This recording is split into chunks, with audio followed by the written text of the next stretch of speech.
Hi everyone, welcome back to my channel.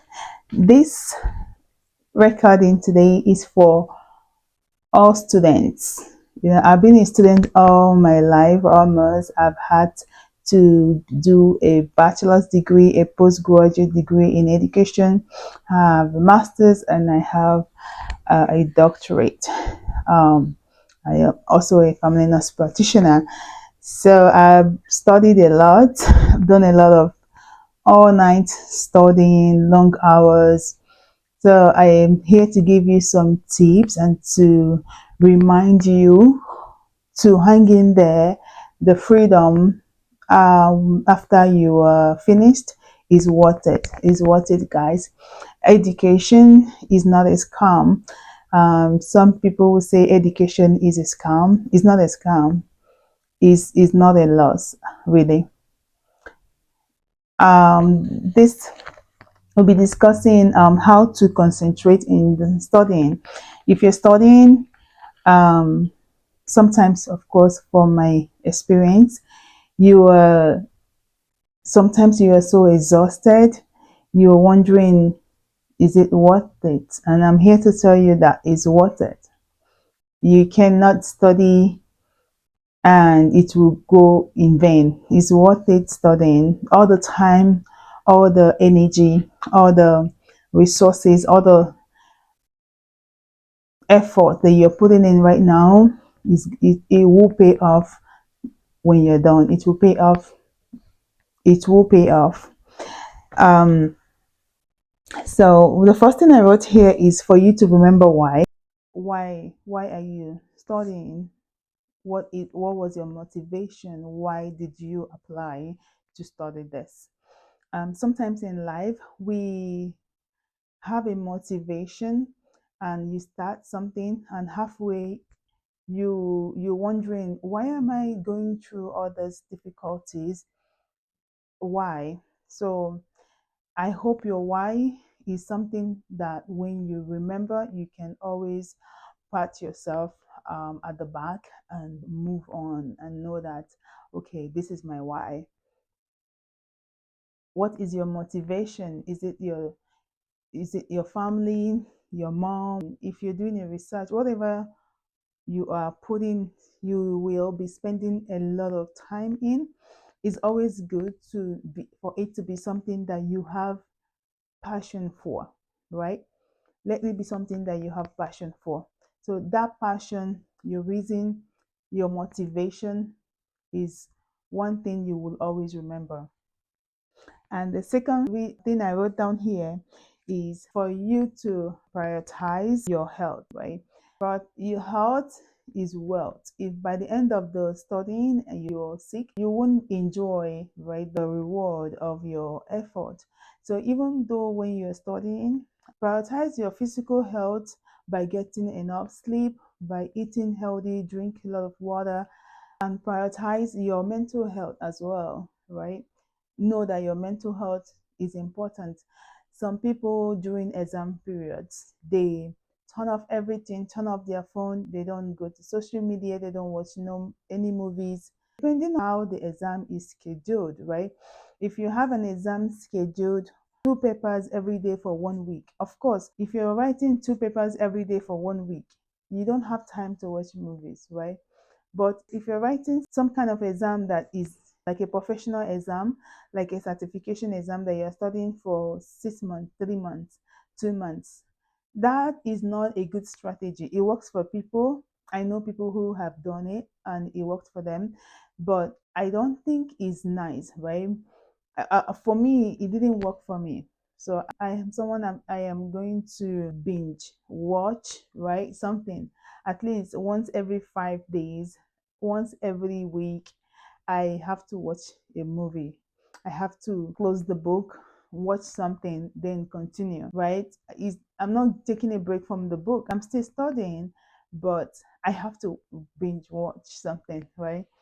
I don't delete my Instagram. I think maybe because I have a high self discipline, and some people, if they don't delete the apps, they will find themselves spending hours and hours and forgetting about their studies.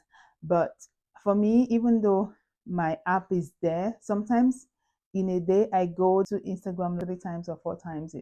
I just I get bored about these things. I don't stay there too long. TikTok the same, it's too noisy for me. So I think because so if you know that you're addicted to social media and deleting the app is best for you, I guess you can do that. But what I'm saying is just studying morning, afternoon, night. For people in medical field, we tend to study like that long because it's a lot of content is always high volume. It's a lot of things to cover, and you just have to cover this. You just have to read like this. Sometimes 6 months straight, you're still studying just to get ready for a certification exam, right, or a board exam. So studying without any social life is, I don't want you to be sick by the time of the exam or after the exam. So try to take a break and try to put in social activities. Go for a walk, go for a hike, put in something that you love doing that would help you distress. Then you continue your studies. I spend a lot of time on that, number two. And number three is set a study schedule, right? For some people, they study better. Find out the time that works for you. With me, I found out the time that works for me when there is a time that you study and you assimilate better, you understand better, and you tend to remember what you studied better. So find out what that time is for you. Is it in the morning? Is it in the evening? Put that time as your study time. Cancel every other thing that happens at that time if you're sure that if you're sure that that time works for you. Try and make that time your study time since it works for you. Okay. So the fourth one is to create a study space, especially if you live with people. For me, I lived alone, so I didn't really have to create a particular study space because the whole room, you know how it is with medical people, right? If you are in medicine, a nurse practitioner, you know how it is.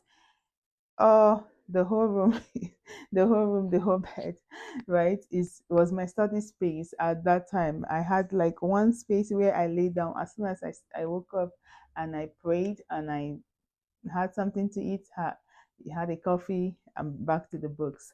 But then, if you are living with people, you have to try and make a study space. Like for my NCLEX, actually, I was living with someone. Like I had my living with, I had a roommate in one room.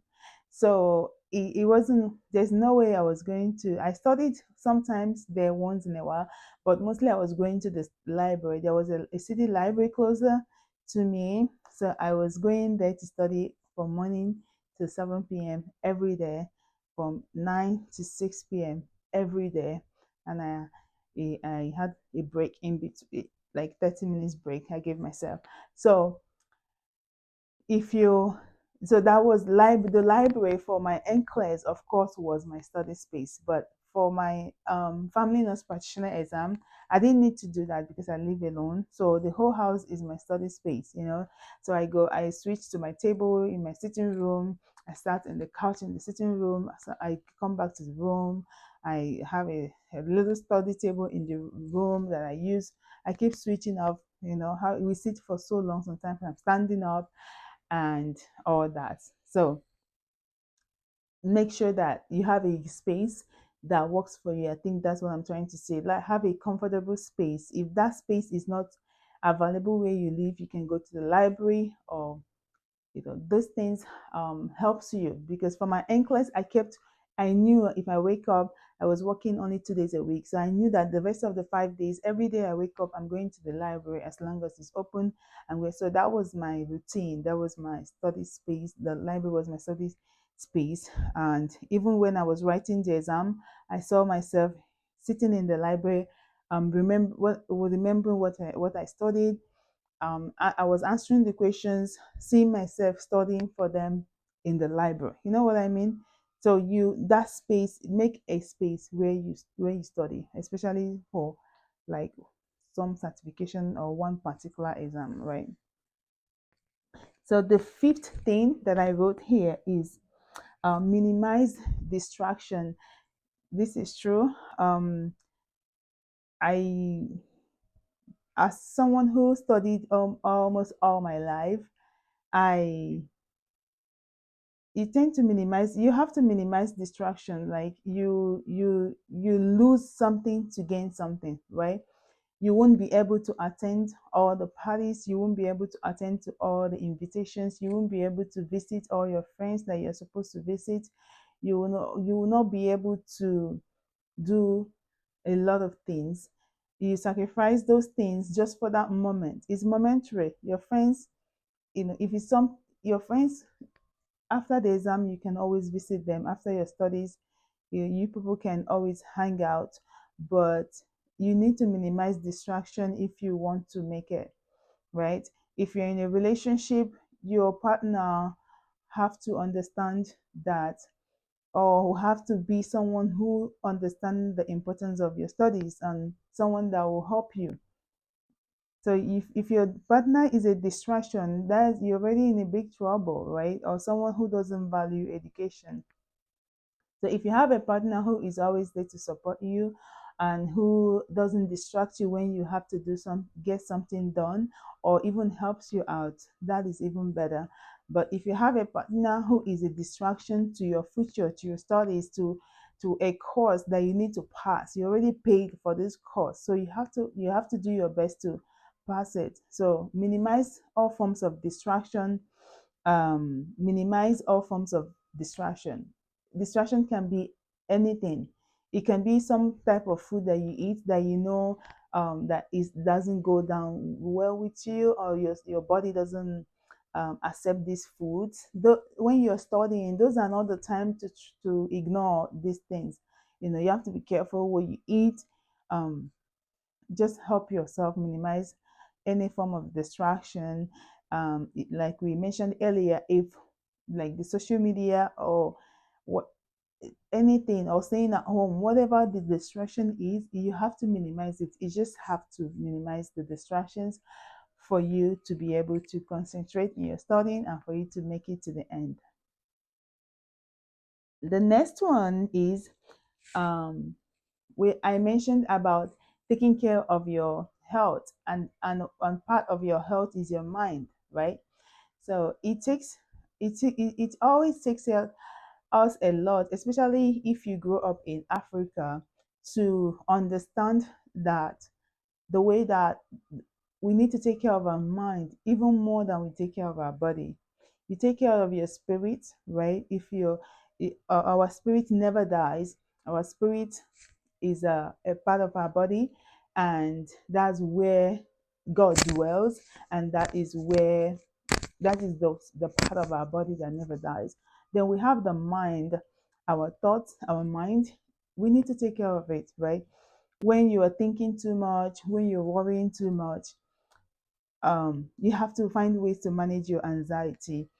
Um, get a cold shower, practice mindfulness.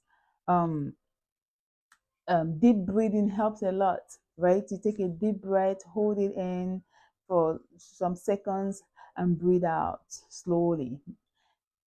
Read, find out, study things that helps with anxiety, and just to calm yourself down, because sometimes you look at what you have to cover, and you look at maybe the exam date is near, especially for an exam that you are not able to move forward, and it's set that you're going to write this exam on this date. So if that is the case, then you have to you have to take care of your mind, right? Meditate, meditate, meditate.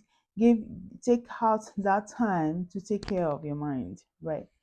So, um what else? When you're studying, you're always studying in a quiet place. And when you are in a quiet place, there are a lot of things that comes to your mind. And the things that comes to your mind are usually the things that you do during quietness. You know, you pray. If you're someone that prays, you pray, and you pray, or you meditate, or you study the Bible, or you be with your loved one, and it's quiet. So if your mind is wandering all over and wondering about, just it's okay. It's normal. This is normal. Don't be surprised, but it is your responsibility to call your mind back, to call your mind back that I'm here to study. I'm sitting down here looking at this content, looking at these books, and I have to study them. It is your responsibility to remind yourself that you are actually supposed to be somewhere having fun. You can actually be somewhere having fun with your friends, um, doing some other thing that you love to do. But if you canceled all those things and you sat down here to study, then make I rather make good use of this time. So that is what I do, at least for me. Sometimes your mind will wonder, we have other problems apart from the studies, right? You remember, oh, the rent is coming, this and that, oh, my family, all these things will just, sometimes it's like, as soon as you sit down to study, you might be busy trying to cook, putting things, and you won't not none of those things will come. As soon as you sit down and you're like 30 minutes in, is like the whole problem of the world comes into your head at that time.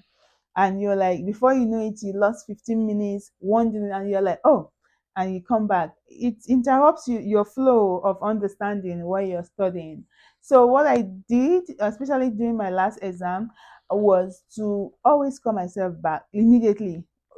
Be mindful, be in the moment, always be aware of what am I doing now, what am I thinking now.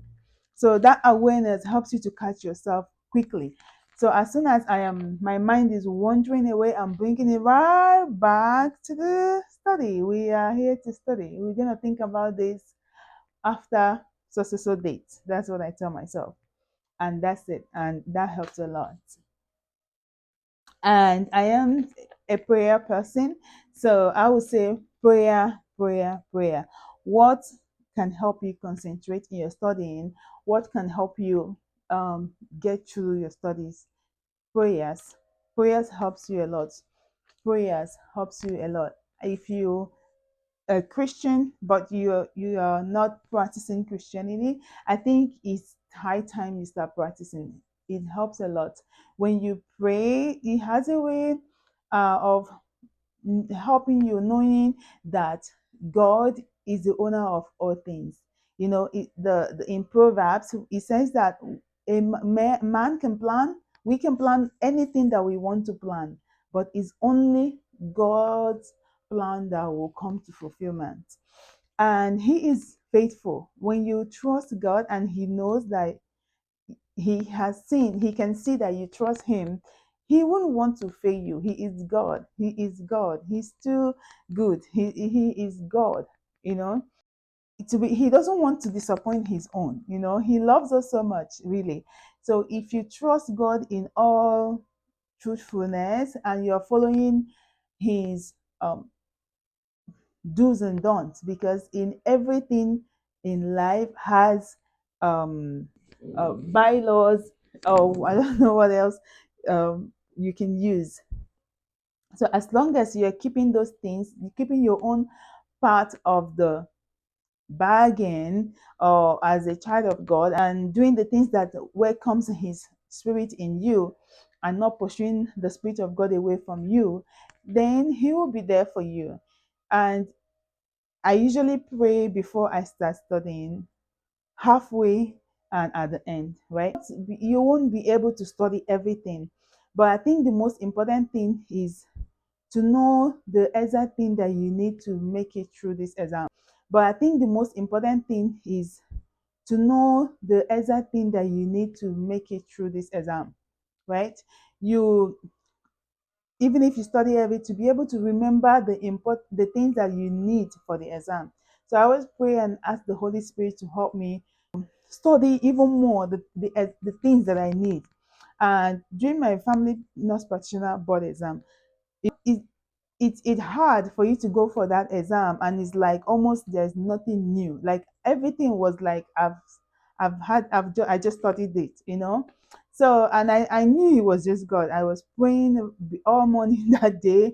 I prayed into my seat. As I sat down, I prayed. I was praying all through the questions. At the end of the questions, I was praying, and so his prayer worked for me. I think that's what I'm trying to say. It worked for me, and I know that it will work for you. And that will be all for today. Thank you so much for joining my channel again. If you find this message, if you find this helpful, beneficial, you can or if you know someone that this message is for or can help, you have a sister, a friend who is studying in school, you can share this video with them to help them, to let them know that you're thinking about them. Thank you so much for joining, and goodbye for now, and I'll see you in the next video. Okay, bye for now.